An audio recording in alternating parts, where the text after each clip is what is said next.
This is the Lone Crater YouTube. We hope this video helps. In this video, I will explain how to fix Chevy Silverado gauge cluster step by step. Start by disconnecting the battery to prevent shorts, then remove the trim and instrument bezel carefully, using a trim tool to avoid damage. Keep screws organized and note the order of removal. Inspect the cluster for obvious damage and burned components. Use a multimeter to test power and ground connections, and replace faulty bulbs or connectors as needed for reliable operation. First, reproduce the symptom to understand whether gauges, lights, or needles are affected. Probe the cluster connector with the key on to confirm 12V and switched feeds and verify a solid ground.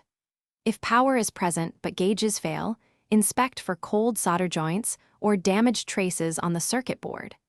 Replace blown bulbs or repair corroded pins, then bench test the cluster before final reinstallation to confirm the fix. If you're finding this video helpful, please hit subscribe and like so I can keep making useful repair guides. Quick recommendation. The book I mentioned, The Simple Path to Wealth, is a small change that can shift how you think about money, and I often flip through it during long DIY sessions for motivation and calm. Check the description for the link and other deals, and now let's get back to the video. When components are identified, source correct replacement parts or salvage compatible parts from a donor cluster. Use careful soldering to reflow joints or replace stepper motors, and avoid using excessive heat that could warp the plastic housing.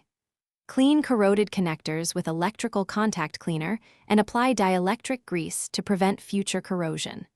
Reinstall the cluster and bezel, reconnect the battery, then cycle the ignition, and test every gauge and light for consistent performance. Thanks for watching. Consider subscribing if we helped you.